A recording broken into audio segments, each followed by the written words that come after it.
Merhaba sevgili takipçilerim, hoş geldiniz. Umarım çok ama çok iyisinizdir.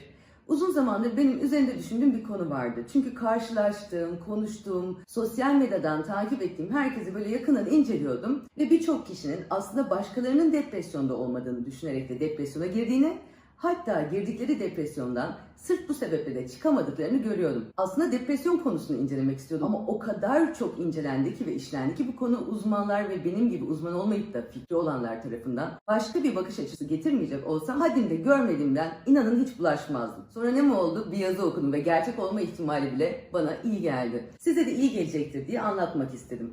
Çünkü iyi ihtimallerdir bizi ayakta tutan ve doğruyu sandığımızı düşünüp onu yapsak da sonuçlarının hep iki ihtimali var. Doğru sandığımız dedim çünkü doğru yok aslında. Sonuçlar bize doğruyu gösterir ve işte o doğru her olayda inanın değişir. Yaşamadan bilinmez hiçbir şey. Doğrularda, yanlışlarda. Bildiklerin ise bir diğer olayda asla işe yaramaz.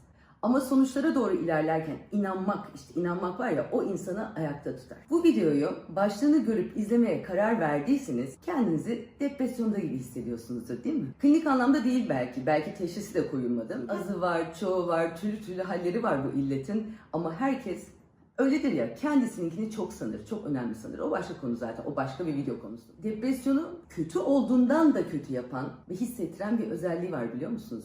Tıpkı regl olmak gibi. Sancı çeken kadınlar bazen böyle kıvranırlar ve söyleyemezler. İş yerinde öylelik. Biz özellikle karşı cinsten arkadaşlarına, tanıdıklarına, yakınlarına itiraf edemezler. Yüzü düşer, acı çeker, kıvranır.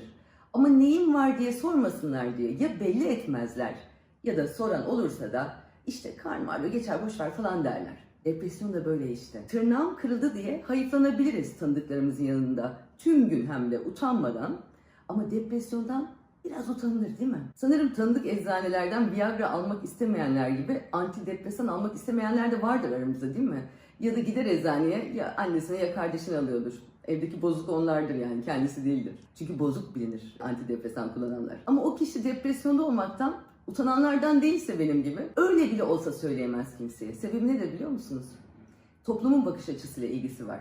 Hele antidepresan kullanıyorsa kişiyle yaşanan her çatışmanın, her anlaşmazlığın sebebi karşısındaki için onun depresyonda olması ve ilaç kullanmasıdır. Çünkü bakın teşhisi konulmuş bir mutsuzluk o kişinin ilerideki tüm hak arayışlarının ve kırılışlarının, öfkelerinin, bağırışlarının, ağlayışlarının, içe kapanışlarının yani tüm insan oluşlarının bu duruma bağlanacağını, teşhisi bilenlerin serzenişlerini ciddiye almayacağını ve bu duygu durum bozukluğunun ona hak vermemek için bahane olarak kullanılacağını bilmesi demektir.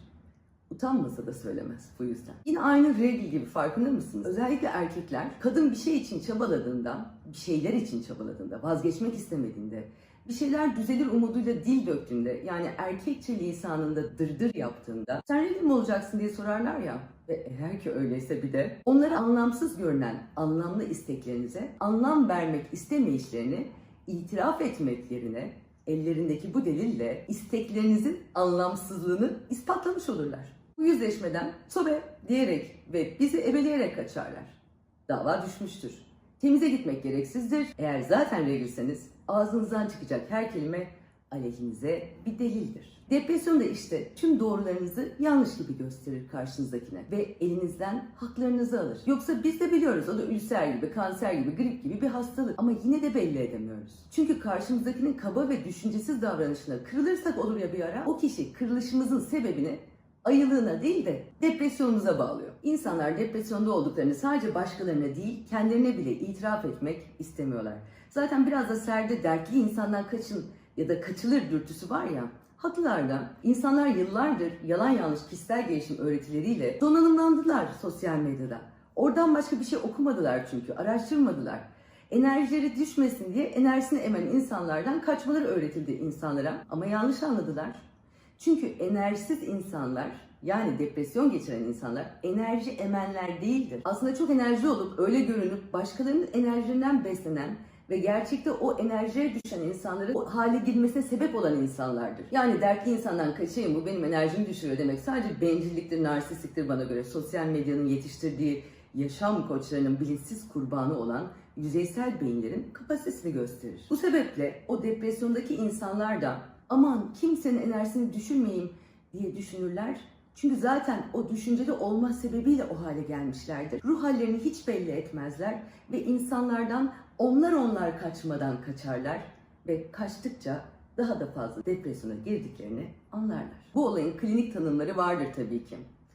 İşte majör depresyon var değil mi? Kronik depresyonlar var. Az depresyon, çok depresyon, kime göre depresyon halleri var bu işin ama yaşadığımız bir mutsuzluk, halsizlik, isteksizlik durumu olduğunda bazen de bu çok da belirgin sebeplerle olmadığında ya da çok uzun sürdüğünde bu hal insanlarla bunu paylaşmayı bırakırız, sıkılırlar diye düşünürüz ve tamamen saklamaya başlarız. Hangi zümreden, hangi bakış açısından geliyorsa gelsin o kişi bunu yapar, saklanır bir süre sonra ve kaçar. Hasbelkader herkesi gaza getiren konuşmalarımı Instagram, YouTube ve benzeri platformlarda yapmaya başladığımda, yani benim çok güçlü ve yalamış yutmuş olduğumu düşündüğünüz zamanlarda ben doğruları ve olması gerekenleri o dile getirdiğim yazılarımda kendime söylüyordum aslında. Bu şey gibi, kilo vermek için az kalori almak gerektiğini biliriz ya ama yapamayız. Ama biliriz. Yani ben güya tırnak içinde doğruları bilip, yazıp, söyleyip kendi kendime iyileşmeye çalışıyordum.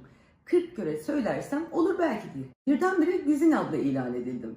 Ben kendime verirken gazı başkaları aldı. Yani bildiğiniz depresyondayken neşemi kaybetmişliğimi, yaşadığım travmaları ya da travma sandığım rahat batmalarını her neyse artık. Bu arada parantez açıyorum burada tekrar. Herkesin derdi kendine büyük gelir ve görecelidir. Kiminin pırlantası küçük, kiminin ekmeği kuru değil mi? Öyle ya da böyle depresyona girebilir. Depresyona girme hakkını kimsenin elinden alamayız. Belki de klinik anlamda depresyon bile değildir ama o öyle zannedebilir. Zannetmek bile olsa yaşadığı o sırada o insana her şey ağır gelir. Parantez kapatıyorum şimdi. İşte o duygu durumlarını yaşarken ben ve iyileşmek isterken, teselliye ihtiyaç duyarken, bulamayınca da kendimi yazılarıma kaptırıp kendi kendimi teselli ederken başkalarına teselli veren biri ilan edildim. Ve bu beni çok ama çok şaşırttı. Ama bu mucizeyle iyileştiğimi bile düşündüm. Mucizelere çaresizler inanır ve işte o çaresiz inandı. Bu süreçten sonraki 2 yıl içinde de 2 kitap daha yazdım. Ve ilkinde yanlışlıktan değil yalnızlıktan dedi hatalarına ve inanın hala bu dediğinin arkasında. Ama son kitabında mucizelere inandığı halde iyileşmeyenleri, çalıştığı çabaladığı halde başaramayanları, sevmeyi çok istediği halde ve sevmeyi de bildiği halde doğru insanla karşılaşamayanları, yılmadığı halde hep duvara toslayanları düşündü durdu. Çünkü herkes benim kadar şanslı değildi. Ve aslında belki de ben bile benim kadar şanslı değildim. Ve yıllardır toplum psikolojisini inceleyip, üniversiteye yazılıp, sosyoloji okumaya karar vermemi sağlayan bu okumalarımın, araştırmalarımın başlangıcı işte bu ikilemlere dayanır biliyor musunuz? Doğrunun yokluğunu fark edince o 3. kitapta oldu. İnancımı da yitirdim. Çalışırsam kazanırım, iyi olursam iyilik görürüm, dürüst olursam takdir edilirim gibi öğretilerin yalnız sonlanmalarına şahit olunca, yani öğretilerin yalanlarını yakalayınca beynimize kazınan benzeri birçok düşünceye olan inancımı yitirdim. Ezberlediğimiz düşüncelerim. Yıllar verdim yananı görür Allah inancına. Belki öyle ama hani o şarkıda ardından gelen görür inşallah kısmı var ya, yani hani o işin biraz da şansa bağlı olduğu bölüm. İşte orada kaderciliğe teslim olmak gerektiğini anladım. Ve bu da bana ağır geldi. Hayatlarımız, hayallerimiz, umutlarımız bir inşallah'a bağlı devam ediyordu. Ve biz her olumsuz sonuca da hayırlısı buymuş ya da bunda da bir hayır vardır diyerek mutluluğa doğru yol aldığımızı sanıyorduk. İşte bugün paylaşacağım bu mutlu edici konu da böyle. Yananı görür Allah umudu ve ardından da ekliyorum ama görür inşallah. Ya biz içinde bulunduğumuz insanlarla, 2 kahkahayla, bir tatlı sözle hafifleyen ama aslında hiç geçmek bilmeyen, umutsuzluk, yorgunluk, halsizlik, isteksizlik, belki de doyumsuzluk hissini depresyon sanıyorsak ve bir de bunu gizlemeye çabalıyorsak ya depresyon değilse, ya depresyon sandığımız bizim değişim, uyanma, farkına varma sürecimizse, ya bu sancılar ondansa, ya depresyonun ta dibinde hissetsek de sebebi sadece buysa ve biz aslında yavaş yavaş acıya sancıya, kanaya kanaya gerçek biz oluyorsak, depresyon sandığınız belki de uyanışınızdır. Farkındalığınızın artışıdır. Gerçek sizin sancılı başlangıcıdır. Ruhsal bir uyanıştan geçmek, hayattaki en kafa karıştırıcı, yalnızlaştırıcı, herkese yabancılaştırıcı ama aynı zamanda en güzel deneyimlerden biridir. O en yakınlar var ya hani böyle neden vazgeçemediğini bilemediğimiz en yakınlar. Arkadaşlar, komşular, aile, sevgili, eş, çocuk. Bir illüzyonda sürüklenmemize sebep oluyor. Farkında mısınız? Yani farkına varamıyoruz hayatın. Kötülüklerinden değil, meşguliyetlerden, mecburiyetlerden. Yalnızlık lazım aslında gelişmek için. Herkesin şöyle odasına çekilip yalnız kaldığı bir anda vardır. Sakın şey demeyin, iyi mi sen yalnız yaşıyorsun da o yüzden böyle tuzun kuru çocuğun yok demeyin. Ben hep böyleydim, ben de evliydim, ben de mücadele ettim, ben de çok çalıştım. Ama hep böyleydim. Odama çekilip yalnız kalıp 10-15 dakika, bazen banyo süresini uzatıp düşünürdüm. Birilerinin yanındayken bile beynimi yalnızlaştırmayı öğrendim ben, biliyor musunuz? Odasına çekilen biri de vardır belki, çok da yalnızdır belki ama telefonu alır eline ya da bir dizi izler ve duramaz yine alır eline telefonu. WhatsApp'tan arkadaşına atar, yorum yapar, beğendiklerini, beğenmediklerini söyler. O sırada gerilir, belki çok mutlu olur ama paylaşmak zorundadır. Yalnız kalma korkusu yalnızken bırakmaz bireyi, biliyor musunuz? Birileriyleyken de vardır o korku. Yani beni sevsinler, yalnız kalmayayım. Ama yalnızken daha da korkarız ondan. Daha çok yatırım yaparız yalnız olmadığımız gün. Saklarız kimlikleri ve sonra sakladıklarımızın kendimiz olduğuna inanırız zaman içerisinde. Sonra yalnızlık başlar evde, banyoda, trafikte ve biz o anları neyle geçiririz biliyor musunuz? Bir sonraki birliktelik anlarını planlayarak insanlarla. O yalnız kalıp düşünebileceğimiz ve bir şeylerin farkına varacağımız anları diğer yalnız olmayacak anlarımızı planlamak için harcarız. Bazen Instagram'da bir beğeni butonuna basarken bile bir beklenti vardır hayattan. Her eylemde hayatı ve insanları borçlu durumuna düşürmek için ilk yaparız belki de. Bu sebeple sevdiğin seni sevmeyince ama ben onu çok sevdim der dururuz. Ağlama hakkımız vardır sanki. Sevmek, sevilmeyi getirmedi hiçbir zaman. Bu aynı beni ilk günden beri takip eden, her kitabımı okuyan, her gönderimi poster yapıp belki duvarına asan bir hayranımı diyelim. Bunları bana aktardığında onu sevmemi istemesi gibi. En çok o hayranlar kızar sonra size karşılık alamadığında. Ama ben seni çok sevdim der. Sevgi borçlu yapar karşısındakini de. Bu yüzden sevilen de bir süre kendisini de seviyor zanneder. Oysa ki denge şudur. İnsan ona iyilik yapanı değil, kendisinin iyilik yaptığını sever. Ama iyilik yapana ve sevene de borçlanıp durur veresiye sevmelerle. Bu sebeple her seven, kendisinin de sevdiğini sanan sevilene borcunu ödeyemeyecek duruma getirinceye kadar veresiye defteri açar. Ve sevilen de her borçlu gibi sonunda alacaklıdan kaçar.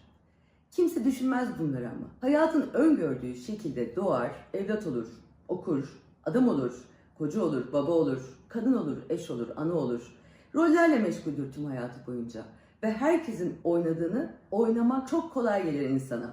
Anne olmayacağım, koca bulmayacağım, adını da çok koyamadım, bir hayalim var ama sanırım ben uzayda hayatı bulacağım ve öyle mutlu olacağım derse eğer bir gün biri birine, anlatılır hemen ona itina ile hem de saçmalıkları, belki de deli derler. Sen oturduğun yerde yapıyor işte Tesla mesela böyle şeyler. Sen ne koşuyorsun ulaşılması zor hayallerin peşinde? Ya olmazsa rezil olmaktan korkmayanlar vezir olabilirler bence. Değil mi? Hata yapmaktan korkan, denediği için utanan, dikkat çekmeden yaşayan, munis ama mutsuz insanlarla dolu zaten çevremiz. Herkesin yaşadığı hayatı herkes gibi yaşamak zorunda olmaktan mutsuz aslında bütün bu insanlar ama rezil olmamak için mutlu olmamayı da göze alıyorlar. Ruhsal uyanış ise sorgulamaya başlamakla başlar. Yani düşünecek vakit bulmakla ve aslında hep olan o vakti ilk kez düşünmeye harcamakla. Hayatınızın artık bir anlam ifade etmediği hissi var ya, asıl o his işte tüm eski inançlarınıza, arzularınıza, paradigmalarınıza meydan okunmasının, çoğu kez de çürütülmesinin ürünüdür. Bu aslında travmatik bir süreçtir. Ruhsal uyanışlar hayatınızın herhangi bir anında, döneminde olabilir. Kendiliğinden olabilirler ancak aynı zamanda büyük acılar, büyük yaşam değişiklikleri, hastalıklar, boşanmalar, trajediler, yaşamı tehdit eden unsurlar, araba kazaları, orta yaş krizleri ve daha fazlası gibi travmalarla da tetiklenebilirler. Son kitabımı yazarken inzivaya çekildiğimde başladı bu. Farkına vardım, birçok şeyden korktum ama kaçamadım. Belki de depresyonda değilsinizdir. Acınızın sebebi uyanışınızdır. Öyle olmasa bile uyanış olduğuna inanmak bile insanı belki uyandırır. Her şey bir yana acılarınızdan, sancılarınızdan, kusurlarınızdan, yaralarınızdan sakın utanmayın. Sınava girmeden ilkokul diploması bile vermiyorlar insana. Okuyup adam ol derler ya büyüklerimiz. Sınavsız adam olunmuyor işte. Dikkatsizlikten kırılan puanlarınız olabilir tabii o sınavlarda. Ama çalışmanız için kırılmasın o puanlar. İnsan olma yolunda verdiğiniz sınavlarda.